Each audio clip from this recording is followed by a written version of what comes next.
وفاقی کابینہ میں کون کون شامل ہوگا؟ اہم قلمدان کس کس کو سونپے جائیں گے؟ مشاورت کر لی گئی۔ وفاقی کابینہ کی تقریب حلف برداری آج ایوان صدر میں ہوگی۔ صدر مملکت آصف علی زرداری وفاقی کابینہ ارکان سے حلف لیں گے۔ وزیر اعظم شہباز شریف کا ابتدائی طور پر کابینہ مختصر رکھنے کا فیصلہ۔ I, Asif Ali Zardari, and believe in the unity and believe in the unity and oneness of Almighty Allah, the Holy Quran being the last of them, the prophethood of Muhammad, peace be upon him, and that there can be no prophet after him, and all the requirements and teachings of the Holy Quran and Sunnah, that I will bear true faith and allegiance to Pakistan. that I will bear true faith and allegiance to Pakistan. Pakistan کے 14ویں صدر آصف علی زرداری نے منصب سنبھال لیا۔ Chief justice of Pakistan نے صدر مملکت سے حلف لیا۔ ایوان صدر میں پروقار تقریب۔ وزیر اعظم Shehbaz Sharif, chairman joint chiefs of staff committee general Sahir Shamshad Mirza اور تینوں سروسز چیفز کی شرکت۔ نواز شریف، بلاول بھٹو، آصفہ بھٹو، بختیار بھٹو، گورنر سمیت سیاسی قیادت بھی شریک۔ مختلف ممالک کے سفیر بھی تقریب میں موجود تھے۔ مفاہمت کے بعد شاہ کی فتح پر جالے خوش۔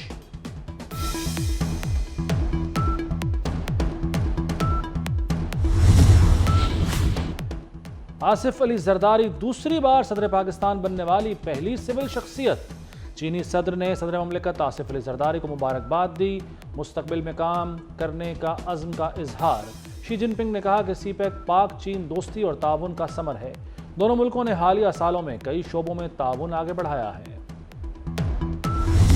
اگر قانون کے الزامات ہیں تو کورٹ بھی موجود ہے، عدالت بھی موجود ہے، عدالت میں جائیں کہ میں نے حلف نہیں لیا تھا، ہے نا، اس وجہ سے جو کچھ ہو سکتا ہے وہ کہیں، اور آرٹیکل 6 کے تحت اگر مقدمہ چلانا ہے تو ویلکم چلائیں، مگر یہ کہ میں نے آئین کی پاسداری کی، میں نے جو مناسب سمجھا وہ کیا، سر کے بل کھڑا ہو کر جتنا کام کر سکتا تھا وہاں تک میں نے کیا ہے، ہر اعتبار سے کوشش کی ہے کہ معاملے کو جوڑا جائے۔ میرے خلاف غداری کا مقدمہ چلانا ہے تو چلائیں، آئین کی پاسداری کی، جو مناسب سمجھا وہ کیا۔ سابق صدر عارف الوی کا الزامات لگانے والوں کو عدالتوں میں جانے کا مشورہ۔ کہا بانی پی ٹی آئی اور اسٹیبلشمنٹ کے درمیان پل کا کردار ادا کرنے کی کوشش کی۔ میں احتساب پر قائم ہوں، احتساب ہونا چاہیے۔ سعودی عرب اور خلیجی ممالک میں رمضان المبارک کا چاند نظر آ گیا۔ پہلا روزہ آج ہوگا۔ پاکستان میں رمضان المبارک کا چاند دیکھنے کے لیے رویت ہلال کمیٹی آج پشاور میں بیٹھے گی۔ روزہ منگل کو ہونے کا امکان۔ بابرکت مہینے کے پہلے عشرے میں موسم خوشگوار رہنے کی پیش گوئی۔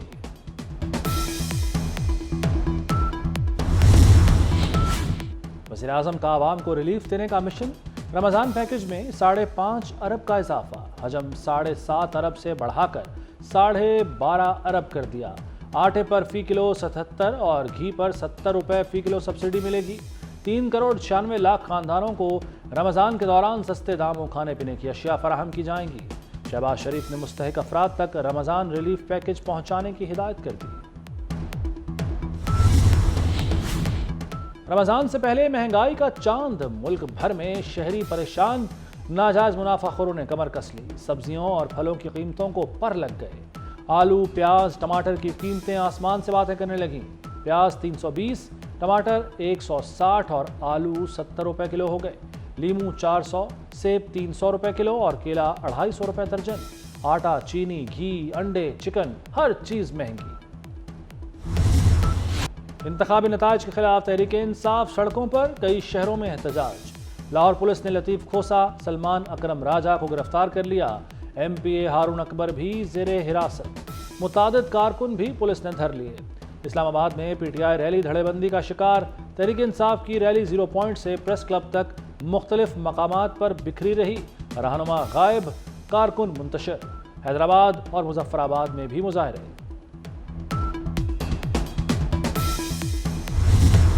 عوام کا مینڈیٹ جو چوری ہوا ہے، پاکستان کی تاریخ کی بدترین دھاندلی کی گئی ہے، اس پہ کمیشن بنا کے عوام کا مینڈیٹ عوام کو واپس دیا جائے، یہ ہمارا مطالبہ ہے۔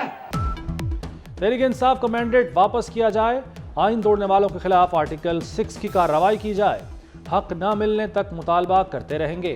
وزیر اعلیٰ خیبر پختونخوا کا پشاور میں احتجاجی جلسے سے خطاب، سائفر کی تحقیقات کے لیے جوڈیشل کمیشن بنانے کا مطالبہ۔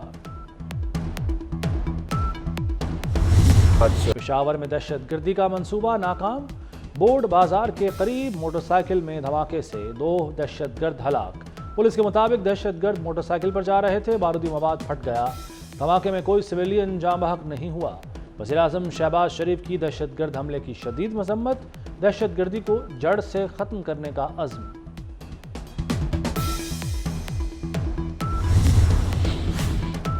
جماعت اسلامی کا مظلوم فلسطینیوں سے اظہار یکجہتی، اسلام آباد میں غزہ مارچ، ریلی میں کارکنوں کے ساتھ ساتھ خواتین اور بچے بھی شریک۔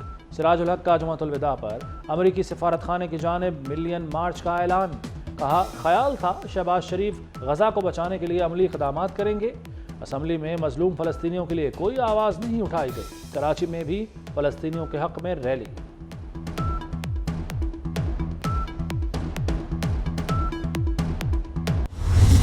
اسرائیل کا آگ اور خون کا کھیل جاری، غزہ میں 8 مقامات پر بمباری، مزید 85 فلسطینی شہید، شہداء کی مجموعی تعداد 31,045 ہو گئی۔ رفح میں 12 منزلہ عمارت پر میزائل حملہ، رہائشی عمارت مکمل تباہ۔ خان یونس میں صہیونی فورسز اور حماس میں جھڑپیں، اسرائیلی میجر ہلاک۔ لبنان پر اسرائیلی بمباری سے خاتون سمیت 5 افراد شہید۔ غزہ میں خوراک کی قلت، بھوک سے مزید 2 فلسطینی شہید، مجموعی تعداد 25 ہو گئی۔ طیاروں سے گرائے گئے وزنی پیکٹ لگنے سے کئی فلسطینی زخمی، 5 شہید ہوئے۔ اسرائیلی جارحیت کے خلاف کئی ممالک میں احتجاج، لندن میں امریکی سفارت خانے کے باہر ہزاروں افراد کا مظاہرہ۔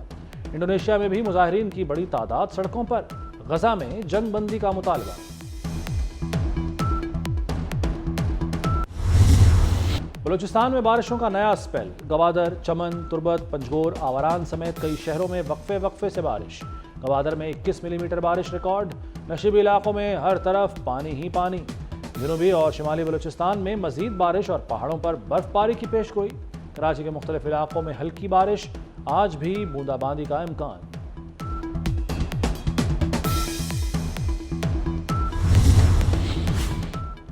سعودی عرب نے بلوچستان میں بارش سے متاثرہ لوگوں کے لیے امدادی سامان فراہم کر دیا۔